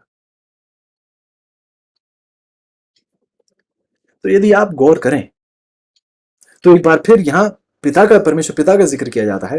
प्रभु यीशु कह रहे हैं कि मैं पिता से गुजारिश करूंगा, और वह कहते हैं कि एक और सहायक जो पवित्र आत्मा है वह सर्वदा तुम्हारे साथ रहेगा। एक बार फिर एकता में हम अनेकता भी देख रहे हैं। आइएगा अब मेरे साथ यूहन्ना की 15 की 26। यूहन्ना की 15 की 26, जॉन 15:26। यूहन्ना की 15 की 26 बाइबल कहती है, परंतु जब वह सहायक आएगा जिसे मैं तुम्हारे पास पिता की ओर से भेजूंगा, अर्थात सत्य का आत्मा जो पिता की ओर से निकलता है, तो वह मेरी गवाही देगा। वाह! यदि प्रभु यीशु एक आम मनुष्य है तो पवित्र आत्मा उसकी गवाही क्यों देगा? पवित्र आत्मा यदि पिता की ओर से आ रहा है तो उसे पिता की गवाही देनी चाहिए। वह प्रभु यीशु की गवाही क्यों देगा? यदि वह सिर्फ एक आम मनुष्य है तो एक आम मनुष्य की गवाही किसी को देने की क्यों जरूरत है? एक बार फिर पिता, पुत्र और पवित्र आत्मा का एक बार फिर यहां जिक्र किया जाता है। गलातियों की 4:6 बाइबल देखिए बार बार इस सच्चाई को नए नियम में भी हमारे सामने स्पष्ट रूप से पेश करती है। गलातियों की 4:6, गलेशियंस 4:6, गलेशियंस 4:6 बाइबल कहती है, और तुम जो पुत्र हो इसीलिए परमेश्वर ने अपने पुत्र के आत्मा को जो हे अब्बा, हे पिता कहकर पुकारता है हमारे हृदय में भेजा है। एक बार फिर पुत्र और पिता, पवित्र आत्मा, इनका एक बार फिर एक साथ जिक्र यहां पर हमारे सामने किया जाता है गलातियों की 4:6 में। मती की 28 में देखिएगा मेरे साथ, ये एक बहुत ही अहम एक आयत है जिसके बारे में हम जानते भी हैं और इसे दोहराना भी बहुत जरूरी है। मती की 28:19, मती की 28:19, मैथ्यू 28:19, मैथ्यू 28:19। इसलिए तुम जाकर सब जातियों के लोगों को चेला बनाओ और उन्हें पिता और पुत्र और पवित्र आत्मा के नाम से बपतिस्मा दो। वो आप किसी और व्यक्ति को क्या एक आम व्यक्ति के नाम से बपतिस्मा दे सकते हैं? बिल्कुल नहीं, ये तो बिल्कुल गलत होगा। बपतिस्मा परमेश्वर के नाम में दिया जाता है, लेकिन प्रभु यीशु के अपने शब्द हैं कि आप जाकर लोगों को पिता, पुत्र और पवित्र आत्मा के नाम से बपतिस्मा दें। यदि पवित्र आत्मा भी परमेश्वर नहीं है तो आप पवित्र आत्मा के नाम से किसी को बपतिस्मा कैसे दे सकते हैं? तो ये कुछ सवाल हैं जो इन आयतों के द्वारा आ खड़े होते हैं, जिन्हें हमें समझना जरूरी है। दूसरे करंथियों की 13 में जाइएगा मेरे साथ। दूसरे करंथियों की किताब, उसका 13 अध्याय, उसकी 14 है। दूसरे करंथियों की 13 की 14, दूसरा करंथियों की किताब 13 अध्याय 14 है। 2 Corinthians 13:14, 2 Corinthians 13:14। प्रभु यीशु मसीह का अनुग्रह, परमेश्वर का प्रेम और पवित्र आत्मा की सहभागिता तुम सबके साथ होती रहे। एक बार फिर हम मती, मार्कुस, लूका, यूहन्ना, जिन्हें गॉस्पेल्स कहा जाता है, उसमें ही नहीं बल्कि पौलुस के जो खत हैं, पौलुस भी इस सच्चाई में विश्वास करते हुए कि प्रभु यीशु मसीह का अनुग्रह, परमेश्वर जो है उनका प्रेम और पवित्र आत्मा की सहभागिता तुम सबके साथ होती रहे। एक बार फिर उन तीन व्यक्तियों का यहां जिक्र किया जाता है। पहले ग्रंथियों में जाएगा, पहले ग्रंथियों की 12 की 4 से 6, पहले ग्रंथियों की 12 उसकी 4 से 6 है। पहले ग्रंथियों की 12 की 4 से 6, 1 Corinthians 12:4-6, 1 Corinthians 12:4-6। बाइबल कहती है वरदान तो कई प्रकार के हैं परंतु आत्मा एक ही है, सेवा भी कई प्रकार की है परंतु प्रभु एक ही है, प्रभावशाली कार्य कई प्रकार के हैं परंतु परमेश्वर एक ही है जो सबसे हर प्रकार का प्रभाव उत्पन्न करता है। क्या आपने ध्यान से सुना? तीन व्यक्तियों का जिक्र एक बार फिर। वरदान तो कई प्रकार के हैं परंतु क्या? आत्मा एक ही है। सेवा कई प्रकार की है परंतु प्रभु एक ही है। प्रभावशाली कार्य कई प्रकार के हैं परंतु परमेश्वर एक ही है। एक बार फिर हम देखते हैं कि तीन व्यक्तियों का जिक्र पहले ग्रंथियों की 12 कि 4 से 6 में भी किया जाता है, और ये तीनों भाग ले रहे हैं लोगों को वरदान देने में। ये तीनों भागीदार हैं वरदान देने में अपनी कलीसिया को, ताकि कलीसिया की बढ़ोतरी हो सके। पहला पतरस, ये आयत मुझे बहुत अच्छी लगती है परमेश्वर के बारे में। पहला पतरस उसका पहला अध्याय उसकी दूसरी आयत, पहले पतरस का पहला अध्याय उसकी दूसरी आयत, 1 पीटर 1 वर्स 2, 1 पीटर 1 वर्स 2, पहले पतरस की पहले अध्याय उसकी दूसरी आयत। बाइबल कहती है, परमेश्वर पिता के भविष्य ज्ञान के अनुसार आत्मा के पवित्र करने के द्वारा आज्ञा मानने और यीशु मसीह के लहू के छिड़के जाने के लिए चुने गए हैं, तुम्हें अत्यंत अनुग्रह और शांति मिलती रहे। वाह! एक बार फिर परमेश्वर पिता का जिक्र किया जाता है, उसके पवित्र आत्मा का जिक्र किया जाता है, और प्रभु यीशु का भी जिक्र किया जाता है कि हमें अनुग्रह और शांति। लेकिन यदि प्रभु यीशु एक आम मनुष्य है, क्या कोई मनुष्य आपको अनुग्रह दे सकता है? तो बाइबल एक बार फिर हमें बताती है कि परमेश्वर पिता, पवित्र आत्मा और प्रभु यीशु तीनों को परमेश्वर के तौर पर बाइबल में पेश किया जाता है। प्रकाशित वाक्य की किताब उसका पहला अध्याय, रेवलेशन चैप्टर 1 वर्स 4 और 5, रेवलेशन 1 4 और 5, प्रकाशित वाक्य उसका पहला अध्याय उसकी चौथी और पांचवी आयत, प्रकाशित वाक्य उसका पहला अध्याय उसकी चौथी और पांचवी आयत। देखिए बाइबल क्या कहती है, यूहन्ना की ओर से आसिया की 7 कलीसियाओं के नाम, उसकी ओर से जो है और जो था और जो आने वाला है, और उन 7 आत्माओं की ओर से जो उसके सिंहासन के सामने है, और यीशु मसीह की ओर से जो विश्वास योग्य साक्षी और मरे हुओं में से जी उठने वालों में पिलौठा और पृथ्वी के राजाओं का हाकिम है, तुम्हें अनुग्रह और शांति मिलती रहे, जो हमसे प्रेम रखता है और जिसने अपने लहू के द्वारा हमें पापों से छुड़ाया है। एक बार फिर प्रकाशित वाक्य की पहले अध्याय की चौथी और पांचवी आयत यदि आप देख रहे हैं, तो बाइबल कहती है कि ये खत जो 7 कलीसियाओं के नाम लिखे गए हैं, ये उसकी ओर से है जो है और जो था और जो आने वाला है, और उन 7 आत्माओं की ओर से। यहां पवित्र आत्माओं को 7 आत्माओं के तौर पर यहां पेश किया जाता है, जिसका मतलब ये नहीं है कि 7 पवित्र आत्माएं हैं। यदि आप यशाया की 11 में देखें, तो यह एक ही पवित्र आत्मा का जिक्र किया जाता है जिसके 7 कार्य हैं।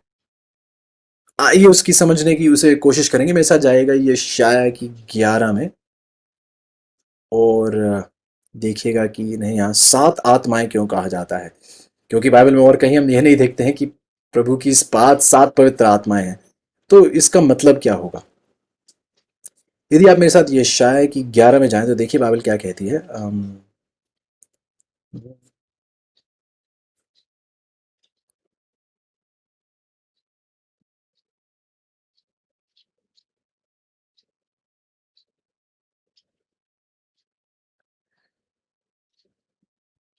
ऑलराइट, आइएगा मेरे साथ यशाया की 11 की 2, यशाया की किताब उसका 11 अध्याय और उसकी दूसरी आयत, यशाया की 11 उसकी 2। बाइबल कहती है, यहोवा की आत्मा, आगे देखिए कहती है, बुद्धि और समझ की आत्मा, युक्ति और पराक्रम की आत्मा, ज्ञान और यहोवा के भय की आत्मा उस पर ठहरी रहेगी, और उसको यहोवा का भय सुगंध सा भाएगा। वाह! वह मुंह देखा न्याय ना करेगा और ना अपने कानों के सुनने के अनुसार निर्णय करेगा। ध्यान से सुनिए, पवित्र आत्मा का जिक्र करते हुए, पवित्र आत्मा की बात करते हुए, पवित्र आत्मा को किस प्रकार यहां समझाया जाता है कि पवित्र आत्मा क्या है। बाइबल पवित्र आत्मा के बारे में देखिए क्या कहती है शायद कि 11 की 2 में, और मैं चाहता हूं कि आप मेरे साथ गिनती भी करें। बाइबल कहती है कि यहोवा की आत्मा, बुद्धि और समझ की आत्मा, युक्ति और पराक्रम की आत्मा, ज्ञान और यहोवा के भय की आत्मा उस पर ठहरी रहेगी, और क्या करेगी? उसको यहोवा का भय सुगंध सा भाएगा। वह मुंह देखा न्याय ना करेगा। तो देखिए कि पवित्र आत्मा के क्या कार्य हैं। पवित्र आत्मा को किस प्रकार बताया जाता है कि वह, पहली बात, वह बुद्धि और समझ की आत्मा है। मैं गिन रहे हैं अब हम साथ कि यहोवा की पवित्र आत्मा जो है वह क्या है, वह बुद्धि और समझ की आत्मा है, वह युक्ति और पराक्रम की आत्मा है, वह ज्ञान और यहोवा के भय की आत्मा है। और तीसरी आयत कहती है कि वह उसको यहोवा का भय सुगंध सा भाएगा पवित्र आत्मा के द्वारा। तो हम देखते हैं कि पवित्र आत्मा के ये पवित्र आत्मा को ये 7 तरीकों से दर्शाया जाता है कि पवित्र आत्मा क्या है, बुद्धि और समझ की आत्मा है, युक्ति और पराक्रम की आत्मा है, ज्ञान और यहोवा के भय की आत्मा है, और उसको यहोवा का भय सुगंध सा भाएगा। ये पवित्र आत्मा के द्वारा उसे यहोवा का भय और उसका ज्ञान भी प्राप्त होगा। अंग्रेजी में लिखा है कि shall make him of quick understanding in the fear of the Lord। उसको यहोवा का भय मानने की जो समझ जो है उसे उसे पवित्र आत्मा उसे देगा। 7 तरीके। तो लेकिन ध्यान से सुनिए, जब हम कहते हैं कि ये बुद्धि और समझ की आत्मा है और फिर युक्ति और पराक्रम की आत्मा है, क्या ये 2 अलग प्रकार की आत्माएं हैं? क्या वो बुद्धि और समझ की आत्मा एक आत्मा है और युक्ति और पराक्रम की आत्मा दूसरी आत्मा है, ज्ञान और यहोवा का भय की आत्मा है तीसरी आत्मा है? नहीं, एक ही पवित्र आत्मा का जिक्र किया जाता है और उसे बताया जाता है कि ये सारे काम पवित्र आत्मा कर रहा है, कि वह बुद्धि और समझ की आत्मा है, युक्ति और पराक्रम की आत्मा है, ज्ञान और यहोवा का भय आत्मा उस पर ठहरेगा और उसको यहोवा का भय सुगंध सा भाएगा। तो 7 तरीकों से पवित्र आत्मा के बारे में यहां जिक्र किया जाता है। और इसलिए प्रकाशित वाक्य की 1 की 4 और 5 जब आप पढ़ते हैं तो हम देखते हैं कि वहां 7 आत्माओं का जिक्र किया जाता है। ये एक बार फिर प्रकाशित वाक्य की ओर जाएंगे और उसको बेहतर समझने की कोशिश करेंगे। प्रकाशित वाक्य उसका पहला अध्याय उसकी 4 और 5वीं आयत, बाइबल कहती है यीशु मसीह की ओर से जो विश्वास योग्य साक्षी, बल्कि 4 से शुरू करते हैं, यूहन्ना की ओर से आसिया की 7 कलीसियाओं के नाम, उसकी ओर से जो है, जो था, जो आने वाला है, परमेश्वर पिता, और उन 7 आत्माओं की ओर से। और अब यहां अब एक बार फिर उन 7 आत्माओं का जिक्र किया जाता है, जैसा हमने यशायाह की 11 में देखा, बुद्धि और पराक्रम की आत्मा, अलग अलग प्रकार के कहा गया कि इसकी आत्मा और इसकी आत्मा। इसका मतलब ये नहीं कि अलग अलग अलग आत्माएं थी, उसी पवित्र आत्मा का वहां जिक्र किया गया 7 तरीकों से। लेकिन हम ये भी देखते हैं कि कलीसियाएं कितनी थी जिनको एक खत लिखे गए थे, 7 कलीसियाएं थी। तो 7 कलीसियाओं को संबोधित करते हुए, उनमें कार्य करते हुए 7 पवित्र आत्माओं का 7 आत्माओं का जिक्र किया जाता है, जिससे यह भी समझ प्राप्त होती है कि उन 7 की 7 कलीसियाओं में पवित्र आत्मा काम कर रही थी। पवित्र आत्मा का कार्य, पवित्र आत्मा का संघर्ष उन 7 कलीसियाओं में मौजूद था, जो उसके से। और फिर 5वीं आयत कहती है यीशु मसीह की ओर से जो विश्वास योग्य साक्षी और मरे हुओं में से जी उठने में पिलौठा है। तो हम देखते हैं कि प्रकाशित वाक्य की 1 की 4 और 5 भी एक बार फिर उन 3 शख्सियत को हमारे सामने पेश करती है, जो परमेश्वर पिता, पवित्र आत्मा और प्रभु यीशु। एक बार फिर उन 3 व्यक्तियों का हमारे सामने जिक्र किया जाता है। इफिसियों की 2 देखिएगा मेरे साथ, इफिसियों की 2 की 18। इफिसियों की किताब उसका 2रा अध्याय उसकी 18 आयत, बाइबल कहती है क्योंकि उस ही के द्वारा हम दोनों की एक आत्मा में पिता के पास पहुंच होती है। इफिसियों की 2 की 18, इफिशियंस 2:18। बाइबल यहां कहती है कि क्योंकि उस ही के द्वारा हम दोनों की एक आत्मा में पिता के पास पहुंच होती है। तो यहां पर हम देखते हैं कि इफिसियों की किताब में पौलुस ये बात हमारे सामने रखते हैं कि आइए 18 और 19 भी पढ़ते हैं ताकि और संदर्भ प्राप्त हो पाए, और 20 भी पढ़ेंगे। 18 कहती है, बल्कि 18, 19 और 20। इफिसियों की 2 की 18 कहती है क्योंकि उस ही के द्वारा हम दोनों की एक आत्मा में पिता के पास पहुंच होती है, कि हम एक ही पवित्र आत्मा के द्वारा उस पिता तक पहुंच पाते हैं। 19 शायद कहती है इसलिए तुम अब विदेशी और मुसाफिर नहीं रहे, परंतु पवित्र लोगों के संगी, स्वदेशी और परमेश्वर के घराने के हो गए, और प्रेरितों और भविष्यद्वक्ताओं की नींव पर, जिसके कोने का पत्थर मसीह यीशु आप ही है, बनाए गए हो। एक बार फिर हम देखते हैं कि परमेश्वर पिता का जिक्र किया जाता है इफिसियों की 2 की 18 में, उसके उस पवित्र आत्मा का जिक्र किया जाता है इफिसियों की 2 की 18 में, और इफिसियों की 2:20 में उस प्रभु यीशु का जिक्र किया जाता है। एक बार फिर इन 3 व्यक्तियों को बाइबल हमारे सामने पेश करती है। इसी प्रकार ऐसी और भी आयतें हैं जिनको हम देख सकते हैं, आप लिख सकते हैं और बाद में पढ़ सकते हैं खुद ही। यूहन्ना की 1:1-3, या फिर यूहन्ना की 6:46, या फिर पहला यूहन्ना उसका 2 अध्याय और उसकी पहली है, रोमियो की 8:34। हम देखते हैं कि परमेश्वर की एकता में उसकी अनेकता को बार बार बाइबल प्रकाशित करती है। लेकिन हमने ये तो देख लिया कि बाइबल की आयतें ये भी कहती हैं कि परमेश्वर एक है।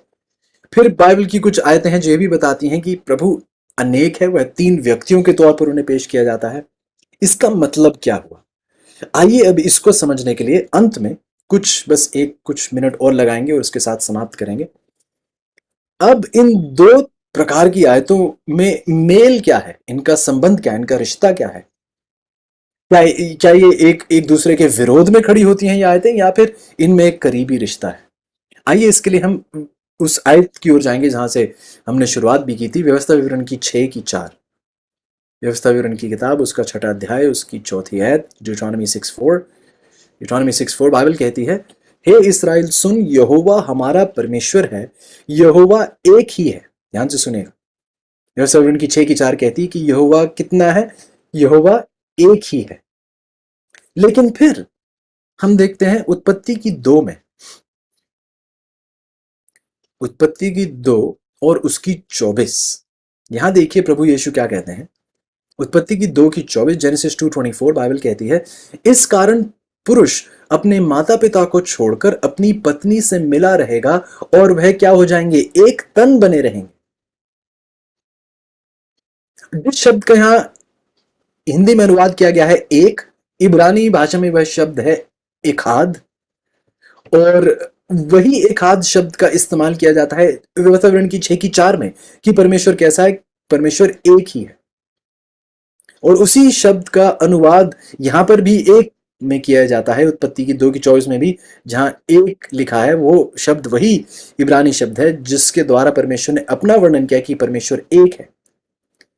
अब मेरा सवाल यह है जीजों कि बाइबल कहती है कि जब एक पुरुष अपने माता पिता को छोड़कर अपनी पत्नी के साथ उस वैवाहिक रिश्ते में जुड़ जाता है तो वह एक तन बने रहते हैं। मेरा सवाल यह है कि जब आप कलीसिया में 2 लोगों की शादी होते हुए देखते हैं, पुरुष और महिला उस वैवाहिक रिश्ते में जुड़ते हैं, और भाई साहब जब कहते हैं कि अब इनकी शादी हो चुकी है, अब ये Mr and Mrs so and so जो उनका नाम है ये हो चुके हैं, तो तब जब वैवाहिक समारोह खत्म होता है तो क्या आप कलीसिया से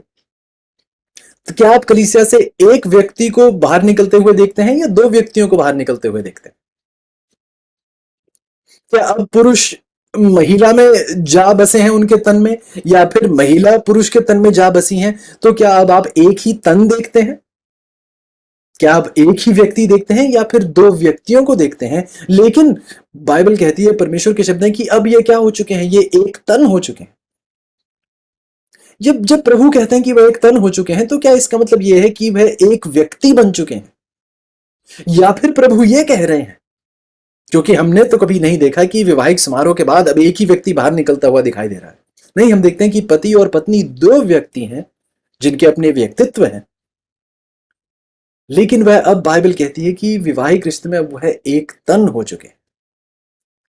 जिसका मतलब यह अजीजों कि यहां उनके व्यक्ति की बात नहीं की जा रही कि वह 2 व्यक्ति अब एक व्यक्ति बन गए हैं, नहीं, बल्कि बाइबल कह रही है कि अब वह एकता में जुड़ चुके हैं।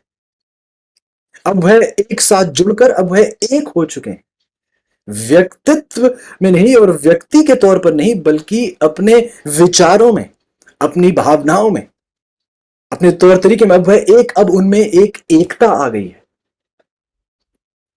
इसी प्रकार से जब परमेश्वर, बाइबल कहती है कि परमेश्वर एक है, लेकिन बाइबल यह भी कहती है कि परमेश्वर को पिता, पुत्र, पवित्र आत्मा के तौर पर भी बाइबल पुराने नियम में, नए नियम में हमने कई सारे उदाहरण देखे हैं। तो बाइबल यह नहीं कह रही है कि परमेश्वर एक व्यक्ति है, एक चीज है, बल्कि बाइबल ये कह रही है कि परमेश्वर एक है। ठीक उस प्रकार जैसे पति और पत्नी एक हो चुके हैं, एक तन हो चुके हैं, जिसका मतलब नहीं कि वह एक व्यक्ति बन चुके हैं, नहीं, बल्कि उनमें एक एकता है, एकता में वह जुड़े हुए हैं। ठीक उसी प्रकार अजीजों, बाइबल हमें यह बताती है कि पिता, पुत्र और पवित्र आत्मा वह एक है, एक साथ जुड़े हुए हैं। वह अपने कार्य में एक है, और जितने भी हमने उदाहरण देखे, हमने क्या देखा, वह तीन एक ही योजना की ओर बढ़ रहे हैं। अलग अलग कार्य कर रहे हैं, लेकिन एक ही योजना की ओर बढ़ रहे हैं।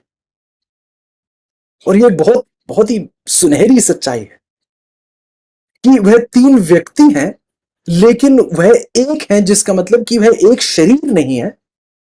यह बात स्पष्ट है कई तरीकों से, जो हमने देखा प्रभु यीशु के बपतिस्मे का उदाहरण ले लीजिए। प्रभु यीशु वहां खड़े हैं, पवित्र आत्मा जो कबूतर की नाई उतरता है, वह उनसे अलग एक व्यक्ति है।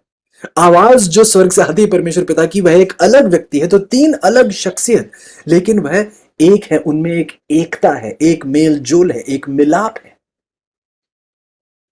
और प्रभु ये कह रहे हैं, विवाह विवाह के रिश्ते के बारे में बताते हुए प्रभु ये कह रहे हैं फिर कि जैसी एकता पिता, पुत्र और पवित्र आत्मा के बीच है, उसी प्रकार पति पत्नी को भी, उनके बीच भी ऐसी ही एक एकता होनी चाहिए, ऐसा ही एक गहरा रिश्ता होना चाहिए।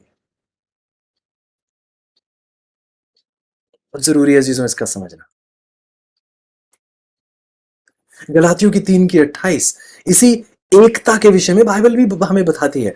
गलातियों की 3:28 में यदि आप देखें, गलातियों की 3:28 देखिए बाइबल क्या कहती है। गलातियों की 3:28, अब ना कोई यहूदी रहा, ना यूनानी, ना कोई दास, ना स्वतंत्र, ना कोई नर, ना या नारी, क्योंकि तुम सब मसीह यीशु में क्या हो गए हो, एक हो गए हो। जिसका मतलब क्या, अब एक ही व्यक्ति बचा है।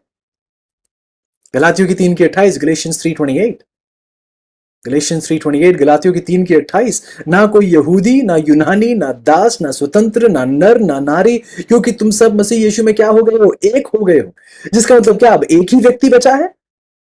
क्या सब मसीही लोग एक व्यक्ति बन गए हैं? नहीं, सब अलग व्यक्ति हैं जिनका अपना व्यक्तित्व है, लेकिन अब ये परमेश्वर में एक हो गए, इनमें एक एकता आ गई है, एक साथ जुड़ चुके हैं। ये सच्चाई यहां प्रकाशित की जा रही है, और इसे हम इसे अनदेखा नहीं कर सकते। बाइबल हमें सिखा रही है कि जब बाइबल कहती है परमेश्वर एक है, तो उसका मतलब क्या है। पहले करंथियों की 12:20 का उदाहरण देखिए। पहले करंथियों की 12:20,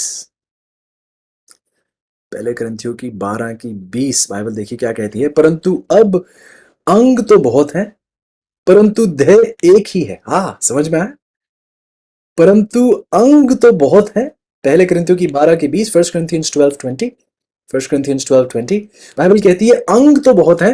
हाथ हैं हमारे दो, दो आंखें हैं, नाक है, दो कान है।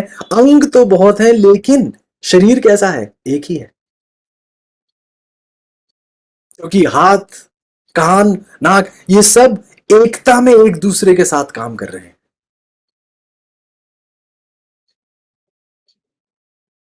देह एक ही है। इस एकता के बारे में बाइबल बताती है हमें। परमेश्वर एक है, एकता में, व्यक्ति में नहीं, एकता में परमेश्वर एक है। कि वे तीन व्यक्ति हैं, लेकिन एकता में वह एक साथ है, और परमेश्वर एक है। एक बात फिर ये जानना बहुत जरूरी है, और जैसे मैंने कहा, कुछ सवालों के जवाब नहीं है। हम तीन देवी देवताओं की पूजा नहीं कर रहे हैं। परमेश्वर एक ही है, बाइबल स्पष्ट रूप से हमें बताती है। लेकिन वह तीन व्यक्ति हैं जिन्हें सिर्फ परमेश्वर का ही नाम दिया गया है। जब हम परमेश्वर कहते हैं, तो हम उन तीनों के बारे में बात कर रहे हैं। लेकिन यह तीन व्यक्ति हैं, लेकिन उसी उसी के साथ साथ बाइबल ये भी कहती है कि परमेश्वर एक है। जानना बहुत जरूरी है। अब देखिए कि यूहन्ना की 17 में, शायद इसके साथ हम समाप्त करेंगे। यूहन्ना की 17 में, शायद आखिरी आयत हमारी यह होगी। यूहन्ना की 17 की 10 और 11 देखिएगा मेरे साथ। यूहन्ना की 17 की 10 और 11, जॉन 17:10-11। यूहन्ना की 17 की 10 और 11 बाइबल कहती है, जो कुछ मेरा है वह सब तेरा है, और जो तेरा है वह मेरा है। प्रभु यीशु यहां अपने पिता से प्रार्थना में जुड़े हुए हैं, और प्रभु यीशु अपने पिता के साथ प्रार्थना करते हुए देखिए क्या कहते हैं। यूहन्ना की 17 की 10 और 11, प्रभु यीशु कह रहे हैं कि प्रभु, जो कुछ मेरा है वह सब आपका है, और जो आपका है वह मेरा है, और इनसे मेरी महिमा प्रकट होती है। मेरी इससे मेरी महिमा प्रकट हुई है। मैं आगे के जगत में ना रहूंगा, परंतु ये जगत में रहेंगे, और मैं तेरे पास आता हूं, हे पवित्र पिता, अपने उस नाम से जो आपने मुझे दिया है, उनकी रक्षा कर, कि वह हमारी नाई एक हो। एक मिनट, एक मिनट, एक मिनट। प्रभु यीशु यहां बात कर रहे हैं प्रार्थना में अपने पिता से, और वह कहते हैं कि प्रभु, कहते हैं कि हे पवित्र पिता, 11वीं आयत के अंत में कहते हैं, हे पवित्र पिता, अपने उस नाम से जो आपने मुझे दिया है, उनकी रक्षा कर, कि वह हमारी नाई क्या हो जाए, एक हो जाए। ओ, परमेश्वर ने ही खुद कहा कि परमेश्वर एक है, और प्रभु यीशु ही खुद कह रहे हैं कि वह हमारी नाई क्या हो जाए, एक हो जाए। तो यदि यहां प्रभु यीशु कहते हैं कि वह हमारी नाई एक हो जाए, तो प्रभु यीशु क्या कह रहे हैं, एक व्यक्ति बन जाए? क्या प्रभु यीशु और परमेश्वर पिता एक व्यक्ति थे? तो फिर क्या प्रभु यीशु यहां अपने आप से ही बात कर रहे हैं? नहीं, वह उस एकता की बात करते हैं। कहते हैं कि हमारे चेले भी हमारी तरह एक हो जाएं, ठीक पिता जैसे आप और मैं एक हैं, हमारे चेले भी हमारी तरह एक हो जाएं। 20 और 21 ऐड देखिएगा, इसके साथ समाप्त करेंगे। यूहन्ना की 17 की 20 और 21 बाइबल कहती है, मैं केवल इन्हीं के लिए विनती नहीं करता, परंतु उनके लिए भी जो इनके वचन के द्वारा मुझ पर विश्वास करेंगे। यहां हमारी बात की जाती है, क्योंकि चेलों के वचन के द्वारा हमने परमेश्वर पर विश्वास किया। तो प्रभु यीशु हमारे लिए प्रार्थना करते हुए कहते हैं, मैं केवल इन्हीं के लिए विनती नहीं करता, परंतु उनके लिए भी जो इनके वचन के द्वारा मुझ पर विश्वास करेंगे, कि वह सब क्या हो, एक हो, जैसे आप हे पिता मुझ में हैं और मैं आप में हूं, वैसे ही वे भी हम में हो, इसलिए कि जगत प्रतीति करे कि आप ही ने मुझे भेजा। एक मिनट, एक मिनट। 21 कहती है, प्रभु जैसे पिता आप मुझ में हैं और मैं आप में हूं, वैसे ही वह भी हम में हो। जिसका मतलब क्या हुआ, यदि हम प्रभु यीशु में परमेश्वर पिता में होंगे, जिसका मतलब क्या हुआ कि हम उनके साथ जुड़कर एक व्यक्ति बन जाएंगे। फिर तो पृथ्वी पर कोई व्यक्ति होना ही नहीं चाहिए। जिसका मतलब, क्योंकि जो लोग परमेश्वर पर विश्वास करें उन्हें तो परमेश्वर के व्यक्ति में जुड़ जाना चाहिए, तो फिर कोई दिखाई नहीं, कोई मसीही व्यक्ति दिखाई ही नहीं देना चाहिए। बाइबल ये नहीं कह रही है, बल्कि प्रभु यीशु ये कह रहे हैं कि जैसी एकता पिता आपके और मेरे बीच है, जो मसीही कलीसिया चेलों के वचन के द्वारा हम पर विश्वास करेंगे, वह भी हमारे समान एक हो जाए। हमारे भी हमारे समान एक हो जाए। एक आखिरी विचार, परमेश्वर की एकता की अनेकता के विषय में एक आखिरी विचार। बाइबल आप हमें जानते हैं, मैंने बहुत बार इस आयत से आपका जिक्र भी आपके सामने किया है। बाइबल पहले यूहन्ना की 4 की 8 में क्या कहती है, जो व्यक्ति प्रेम नहीं करता वह परमेश्वर को नहीं जानता, क्योंकि परमेश्वर ही क्या है, प्रेम है। राइट, परमेश्वर ही प्रेम है। अब मेरा सवाल यह होगा अजीजों, और मैं चाहता हूं कि आप इस पर मनन करें, कि यदि परमेश्वर प्रेम है, तो मनुष्य की रचना से पहले परमेश्वर किससे प्रेम कर रहे थे? बहुत ध्यान से सुनिएगा। यदि परमेश्वर प्रेम है, तो मनुष्य की रचना से पहले परमेश्वर किससे प्रेम कर रहे थे? कोई कहेगा स्वर्गदूतों से। ठीक है, लेकिन स्वर्गदूत भी तो परमेश्वर की रचना है। तो स्वर्गदूतों की रचना से पहले परमेश्वर किससे प्रेम कर रहे थे? बाकी ब्रह्मांड में जितने भी लोगों को परमेश्वर ने रचा या स्वर्गदूतों को रचा, उन सब की रचना से पहले परमेश्वर किससे प्रेम कर रहे थे? यदि यदि सिर्फ रचना के बाद, यदि अपनी रचना के बाद परमेश्वर ने अपने लोगों से प्रेम किया, जिसका मतलब यह हुआ अजीजों की एक दौर था, एक दौर आया जब परमेश्वर ने प्रेम अनुभव किया, प्रेम का अनुभव किया। और उससे पहले परमेश्वर को प्रेम का ज्ञान नहीं था। जब उन्होंने कुछ रचा, उससे प्रेम किया, तब उन्हें प्रेम की समझ आई। लेकिन बाइबल ऐसा नहीं कहती कि, बाइबल यह नहीं कहती कि प्रभु प्रेमी बने, नहीं। बाइबल कहती है परमेश्वर ही क्या है, प्रेम है। एक ऐसा दौर नहीं था जब उनमें प्रेम उत्पन्न हुआ। परमेश्वर ही प्रेम है। प्रेम कोई स्वभाव नहीं है जो उनमें उठ खड़ा हुआ, परमेश्वर ही प्रेम है। लेकिन फिर एक कठिन सवाल उठता है, यदि परमेश्वर एक व्यक्ति है, तो सब कुछ रचने से पहले वह किससे प्रेम कर रहा था? अपने आप से? यह तो स्वार्थ हुआ, यह तो लालच हुआ। लेकिन क्योंकि परमेश्वर को तीन व्यक्ति के तौर पर पेश किया जाता है, परमेश्वर अनंत काल से प्रेम था, क्योंकि इन तीनों के बीच अनंत काल से प्रेम था एक दूसरे के प्रति। इस प्रकार परमेश्वर सदा से प्रेम है, सदा से प्रेम रहा है परमेश्वर। किसी को भी रचने से पहले इन तीनों के बीच वह प्रेम बरकरार था, इसलिए परमेश्वर सदा से प्रेम है। कोई ऐसा समय नहीं था जब प्रेम उत्पन्न हुआ अपनी रचना को देखकर, नहीं, सदा से परमेश्वर प्रेम है, क्योंकि परमेश्वर जो तीन व्यक्ति हैं उन तीनों के बीच वह प्रेम बरकरार रहा अनंत काल से। उम्मीद करता हूं अजीजों कि आपने इन सच्चाइयों पर गौर किया होगा। आज बहुत लंबा हमने आज संदेश ये पेश किया, और मैं विनती करूंगा आपसे कि आप दोबारा जाकर इसको दोहराएं, बेहतरी से समझें, प्रार्थना पूर्वक समझें और दूसरों को भी समझाने वाले बन पाए। आइए परमेश्वर के सामने शुक्रगुजारी के साथ और आदर सम्मान के साथ इस सभा की समाप्ति करेंगे और विनती करेंगे प्रभु से कि वह हमें अपने आप को बेहतर समझने की ताकत और क्षमता दे। यदि आपकी इच्छा है तो हो सके तो मेरे साथ घुटनों के बल आइएगा, प्रार्थना करेंगे। आइए प्रार्थना करें। प्यार परमेश्वर, एक बार फिर आपने हमें अपनी आशीषों से माला माल किया है। इतना ऊंचा आदर और सम्मान आज आपने हमें दिया है कि हम आपकी इन गहरी सच्चाइयों पर ध्यान कर सकें। धन्यवादी हैं प्रभु आज की इस सीख के लिए। काफी समय आज हमने बिताया है, और मेरी विनती है प्रभु कि हम इस सीख को अनदेखा ना कर दें। वो ये कोई आम, कोई मामूली सी बात नहीं है। हम आपके विषय में पढ़ाई कर रहे हैं प्रभु, आपको बेहतरी से जानना चाहते हैं, और हमारी विनती है कि हम अपनी कल्पना से कुछ चीजें, अपनी ही मन गढ़ंत कुछ बातें ना निकालें, बल्कि जैसा वचन ने स्पष्ट तौर पे बताया है हम उस सच्चाई को देख पाए। आइए प्रभु इस सच्चाइयों को समझते हुए, आपको बेहतरी से समझते हो, हम दूसरों को भी बेहतरी से आपको, आपके बारे में बता सकें, ताकि प्रभु जब आप उन बादलों को चीरते हुए हमें लेने के लिए आए तो हम अकेले नहीं, अनेक लोगों के साथ हम खड़े हुए पाए जाएं। हम तैयार हों, दूसरों को तैयार करें, ताकि अनंत काल आपके साथ बिताया जाए। धन्यवाद है प्रभु इस आशीष के लिए। बहुत सी बातें हैं जो हमारी समझ से परे हैं, बहुत से सवाल हैं जिनके पास जवाब हमारे पास नहीं है, लेकिन एक आशीषित माहौल होगा प्रभु जब हम अनंत काल में आपके साथ समय बिता पाएंगे और आपकी सच्चाइयों को ग्रहण कर पाएंगे। शुक्रगुजार है प्रभु इन सारी आशीषों के लिए, क्योंकि ये सब कुछ हम आपके प्यारे बेटे प्रभु यीशु के नाम से मांगते हैं। आमीन।